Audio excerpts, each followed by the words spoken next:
Mesdames, Messieurs, fidèles internautes, merci et bienvenue à notre nouveau numéro sur Lumière du Congo Télévision. Je m'appelle Guélor Kachita, je suis à la présentation.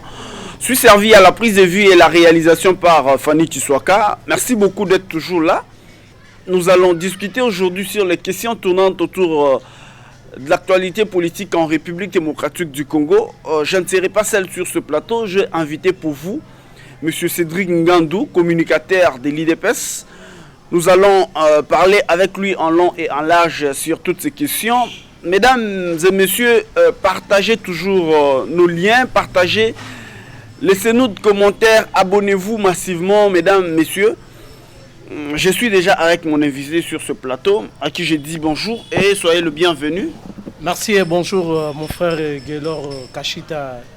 Après un petit moment d'absence, aujourd'hui on est ensemble et je dis aussi merci à l'ingénieur Fanny Chis qui est en train de nous aider pour tout comme Abino à Banda.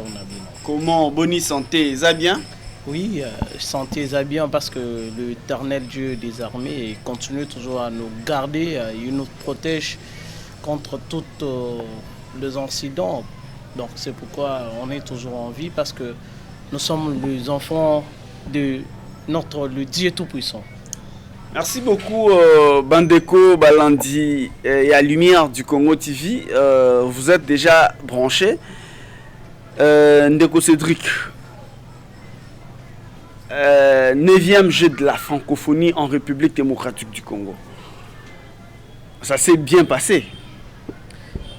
Topesi na matondo mingi pe mukakoso na tata mokonzi ekolo Félix Antoine Tshisekedi Tshilombo Mukantomolomo wa Mayi wa Kaninda le grand Mukishi Nzubwa Bilombo.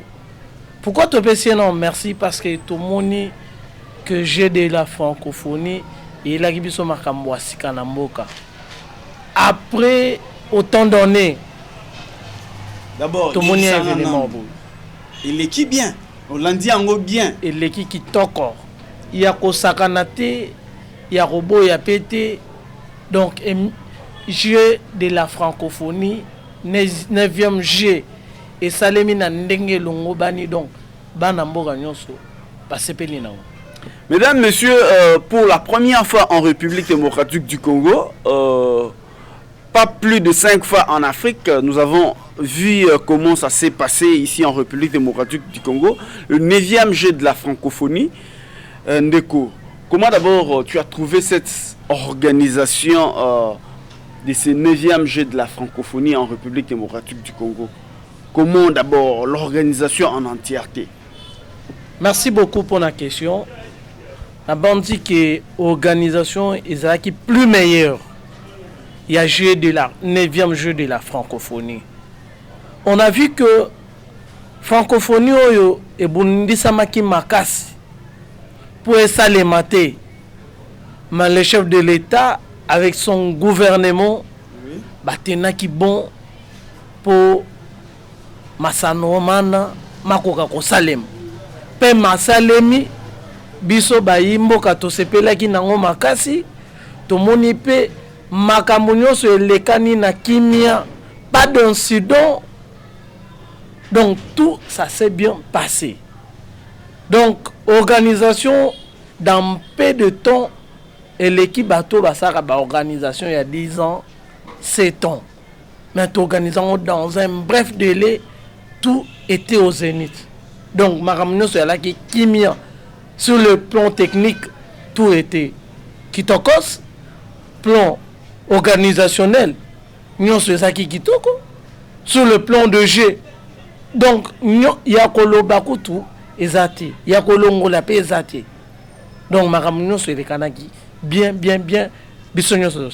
Donc, grâce à Félix Antoine Tshisekedi Tshilombo, vous avez quand même vu Biloko Tomonaka na Europe, na Poto, na États-Unis. On a vu ça ici en République démocratique du Congo. Mais c'est après 60 ans.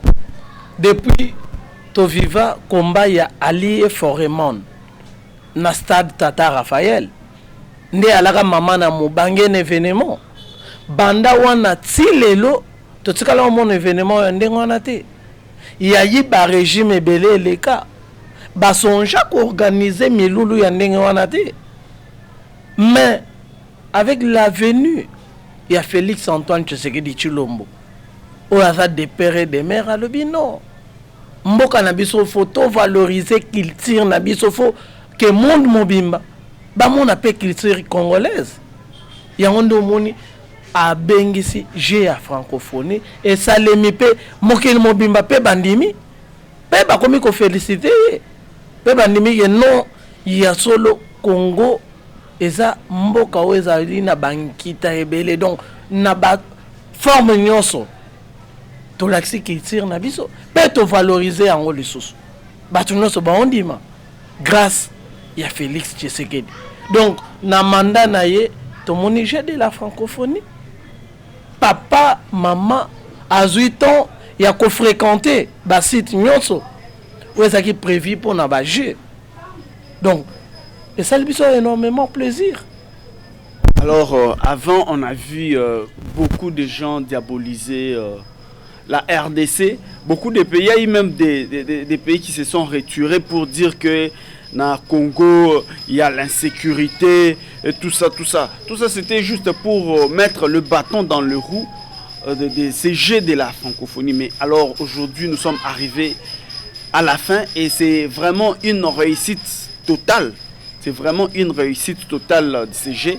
Nous avons remarqué aussi la population congolaise, la population quinoise était très motivée d'accompagner le président de la République et ces mêmes jeux de la francophonie. Donc c'est quelque chose qu'on doit nécessairement féliciter. Moi personnellement, je profite pour féliciter le président de la République, Fachi Beton, pour cette volonté d'abord d'accepter d'organiser ces jeux ici en République démocratique du Congo. Je profite aussi de féliciter le ministre du Sport et Loisirs, François-Claude Kaboulou Nakaboulou. Moi je disais aux gens depuis que ce gouvernement Samadé est sorti, personnellement j'étais très content de ce choix du ministre du Sport François-Claude Kaboulou Nakaboulou. Nous sommes en train de voir les efforts que le ministre est en train de faire dans ce secteur. Ce qu'il a trouvé et où nous sommes. Et il faut toujours féliciter pour lui permettre d'avancer en bonne et due forme. Ce sont des choses à féliciter. Le ministre des Sports, il est en train de faire tout ce qu'il est en train de faire ici en République démocratique du Congo. Quel est aussi votre nabanza ke oyebi ezaka na baministre ebele batika mpe na tete batika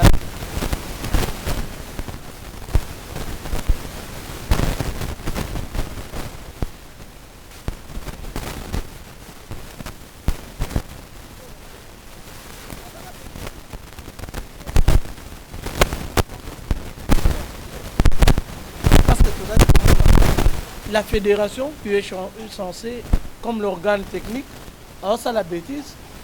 Ministre a la naïe, a croisé les mamans, il faut ça normal. Mais comment il est avec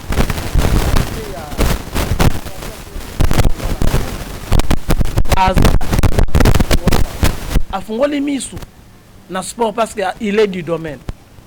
Ce qu'on a dit récemment, a yebisaki bandeko ya ya FECOFA na bandeko ya Ligue nationale de football babimisa calendrier te bango ba s'entêter ba webisaki babimisaki calendrier mais il a montré de quoi il est capable. Il a dit de suspendre tout la calendrier et puis ils ont même exécuté. Il faut pas la formant au ministre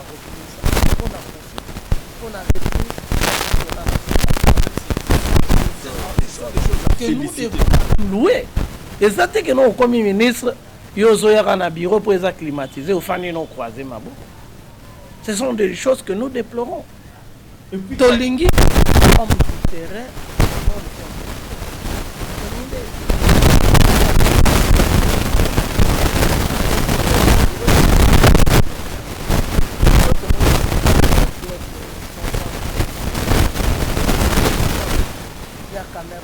changement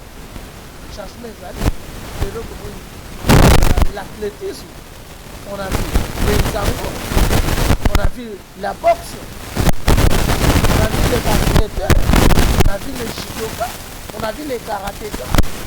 La discipline, pourquoi? Parce que toi, on a mon à zone.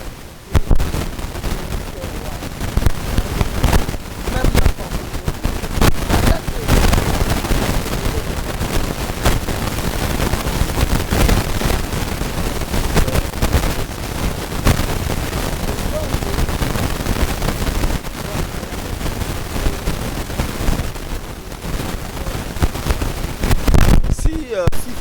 j'ajoute sur le ministre des Sports et Loisirs, François-Claude Kaboulou-Mouana Kaboulou. Personnellement, j'ai été très content de cette nomination parce que c'était une personne du domaine. Tu vois, quand on nomme une personne du domaine, sûrement la personne maîtrise bien le secteur et il connaît les défauts et les avantages. Aujourd'hui, M. Claude Kaboulou-Mouana Kaboulou, le ministre des Sports, a soulevé beaucoup de disciplines qui étaient déjà presque par terre, qui n'existaient même pas. Nous avons vu l'existence des judo, karaté, cyclistes, donc toutes ces disciplines-là qui n'existaient plus. Aujourd'hui, on peut aussi dire non, la RDCP enfrontée, on peut voir, on peut dire aux gens de quoi nous sommes capables avec le ministre des Sports. Quand même, c'est quelque chose à féliciter. Ce sont des gens comme ça qu'il faut toujours encourager. Pas les gens qui sont là seulement pour insulter. Non, non, non, non. Nous, le Congo d'aujourd'hui, si c'est pour l'intérêt de la République démocratique du Congo, là, nous sommes censés soutenir et solliciter. Là, je profite pour lui féliciter, lui présenter nos sincères félicitations au ministre des Sports, François-Claude Kaboulou-Mouana Kaboulou, qui ne cesse de dormir en fait, qui est toujours au four et au moulin pour l'émergence, et c'est la RDC qui gagne. Merci beaucoup mesdames et messieurs, nous poursuivons toujours avec notre émission. Là on va essayer d'attaquer maintenant la politique en fait. Les élections en République démocratique du Congo. Est-ce qu'il y aura élection? La première, j'ai toujours commencé avec cette question. Élection égosale et madame Boka Oyo.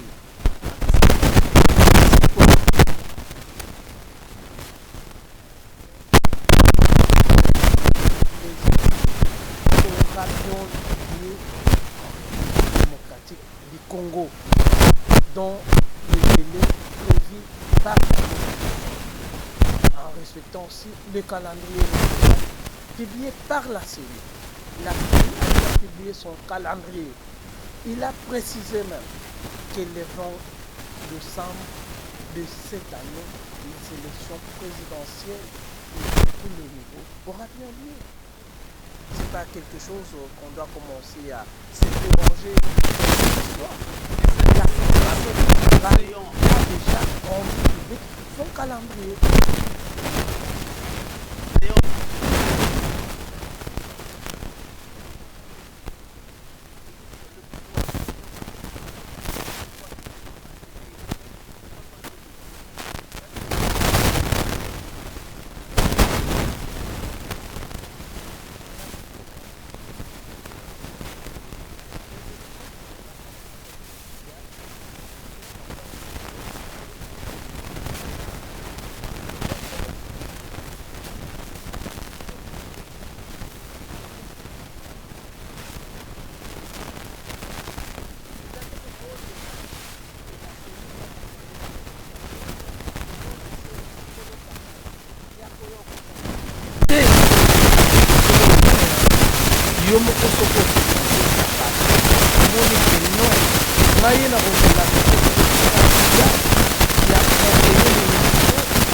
Candidat député provincial, naza candidat député national, naza candidat président de la République. On se sentir capable.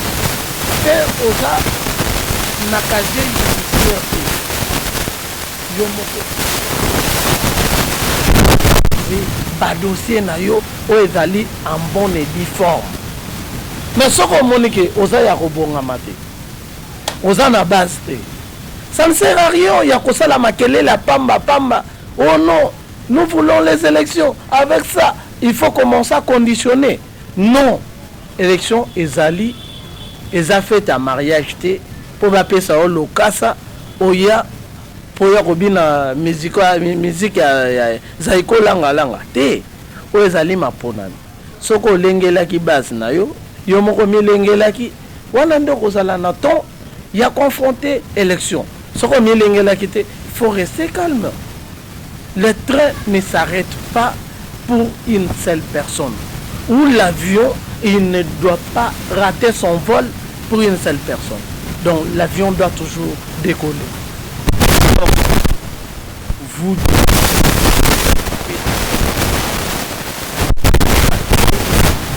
de PES, notre cher parti politique, nous sommes prêts d'aller aux élections.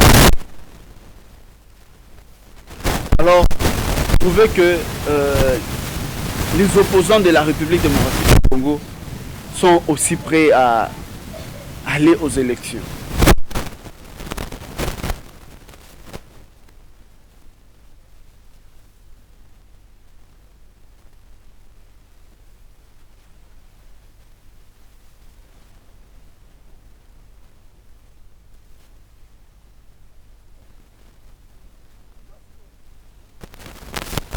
Dans le pays. Parce qu'on ne sait pas qui est opposant, qui ne l'est pas. Parce que on en parle d'opposition.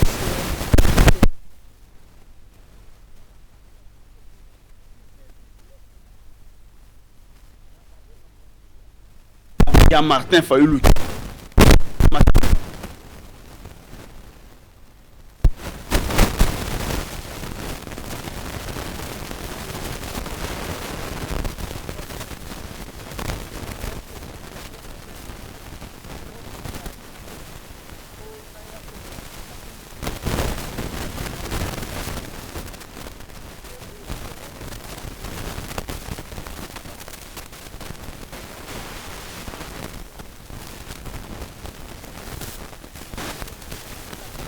Appartient aux politiciens et non aux commerçants. Si vous remarquerez aujourd'hui, un opposant de taille, dans un mot, il peut parler pendant à quoi le 15 fois, mais dans les 15 fois, il se contredit de lui-même. Contradiction en contradiction. À quoi bon me parler de l'opposition? Il n'y a plus de l'opposition. Une fois l'UDPS déjà au pouvoir tel que vous le voyez, il n'y aura plus de l'opposition dans ces pays. Il n'y aura plus de l'opposition. C'est le message de mon idole, mon mentor, Etienne Tshisekedi Amolombo. De rentrer en il n'y a pas longtemps, Delis Esanga a été à Kananga. On a vu la population jeter des pierres sur Delis Esanga. Comment tu as analysé ces faits et quel message tu peux donner par rapport à ça?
Oui, naza analyste naza Congo.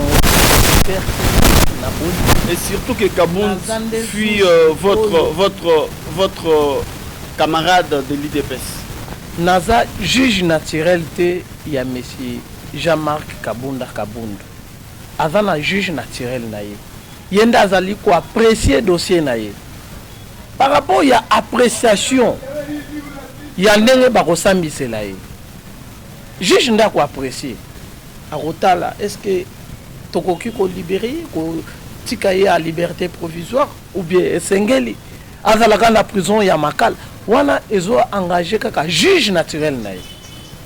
Mais moi en tant que Congolais, Kabound atenaki ba discours moko walobi pouvoir ya Fachi eza pouvoir ya ba jouissant.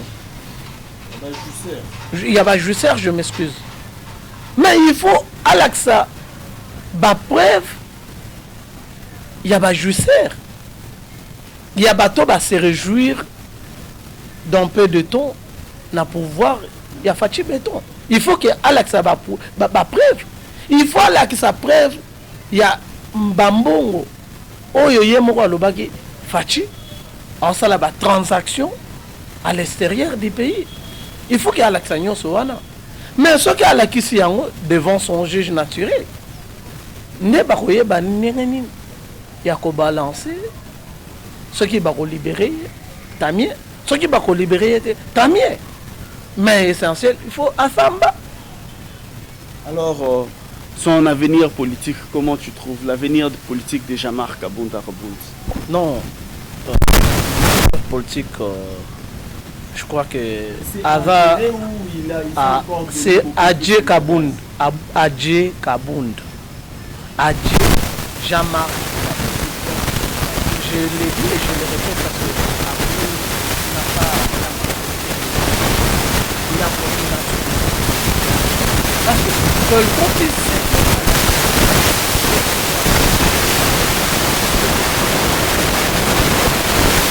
parle de gens qui étaient au pouvoir qui n'ont pas même réussi à pratiquer, qui n'ont pas même redonné l'image de la République.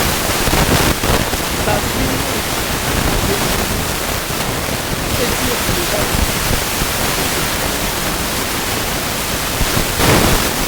Kabila n'a beaucoup comme chef. Quelle grâce au Kabila. Mais à mes mamie na mopeka Kabila bakosie na mbongo mike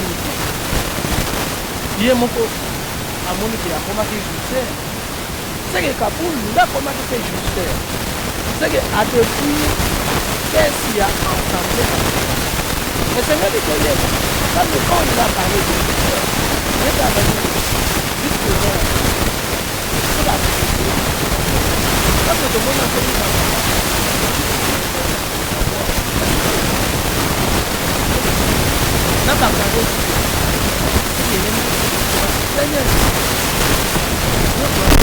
derrière Kabound, il y avait une main noire manipulée.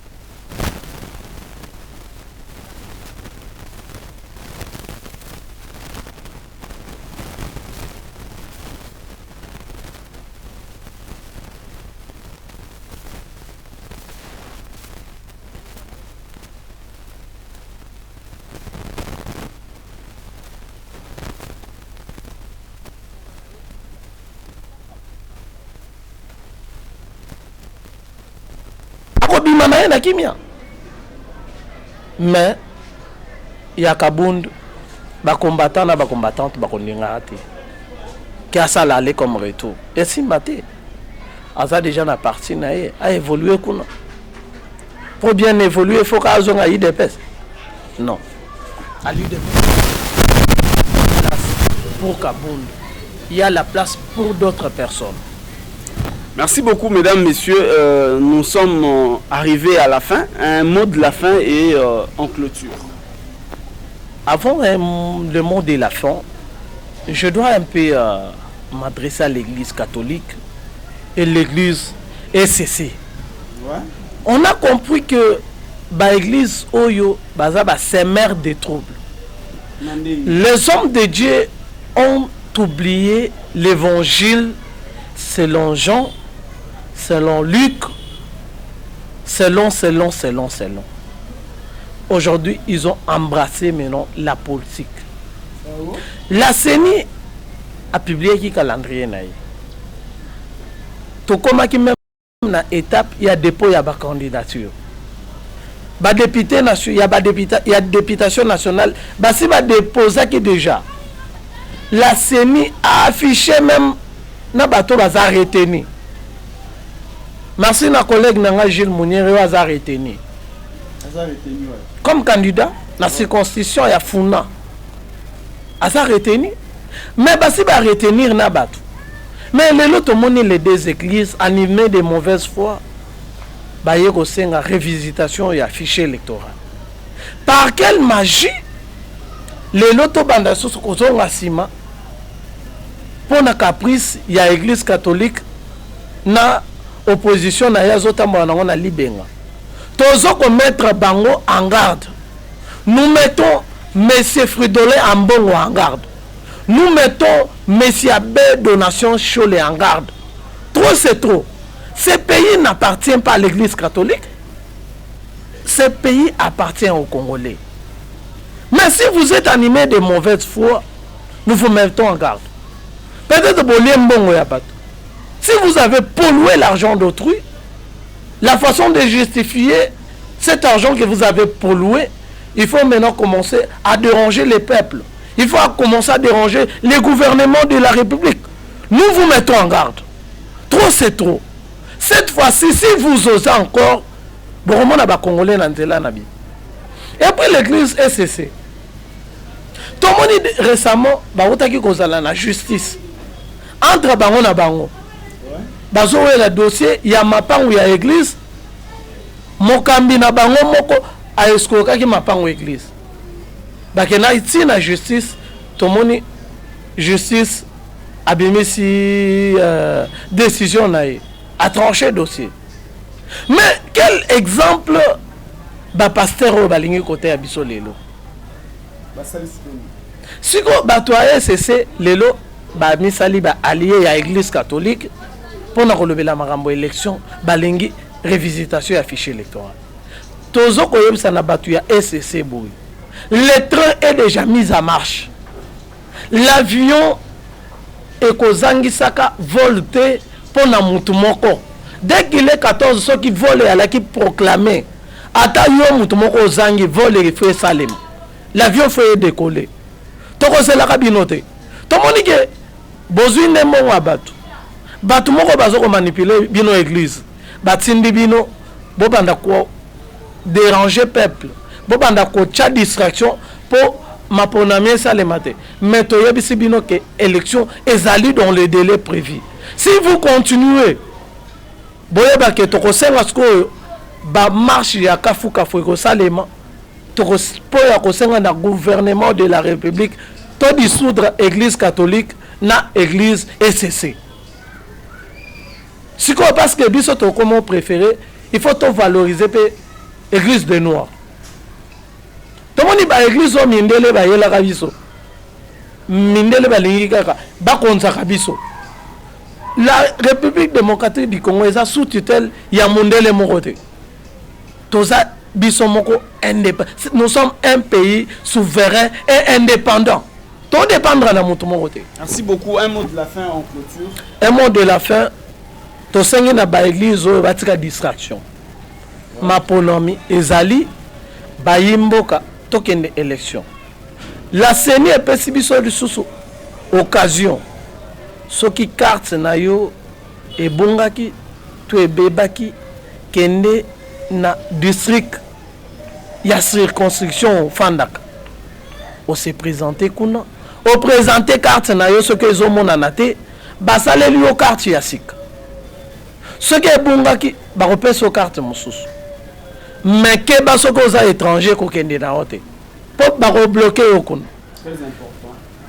Donc pour na lelo na bandi message clé yango wana na pesi numéro nanga c'est plus 243 999 25 77 26 na pesi merci na balandi na biso nyonso balandi biso à travers mokili mobimba. Merci na monsieur Djedje comme le grand changeur, et puis na remercier pe bao balanda biso mingi na Lubumbashi, précisément salon Ipupa Nkongolo balanda biso mingi na Lubumbashi. Donc merci Nabino na pesi grand merci, et puis na profiter na souhaiter joyeux anniversaire na Christelle Chiamba Christus. Donc anniversaire na kalamingité, donc on a souhaité déjà.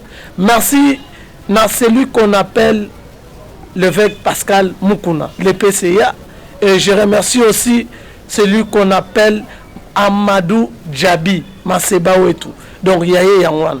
Na pesipe merci na ya Laurence Okoko. Mouto asalara ke émission et salema. Donc plaisir na balani na bizonyoso à la prochaine. Merci beaucoup, mesdames, messieurs, fidèles téléspectateurs. Nous sommes arrivés pratiquement à la fin de notre émission. Je recevais sur ce plateau monsieur Cédric Ngandou. Moi, je m'appelle Guélor Kachita. J'ai été à la présentation de cette émission. J'ai été servi à la prise de vue et la réalisation par Fanny Chiswaka. Merci beaucoup pour votre sympathique attention accordée à cette émission. Plus particulièrement au boss Magui Moudiaï, ingénieur Ben Chibouy, les boxeurs de la rue. Merci beaucoup pour votre sympathique attention que vous accordez toujours à cette émission. On se retrouve très prochainement pour le nouveau numéro. Merci.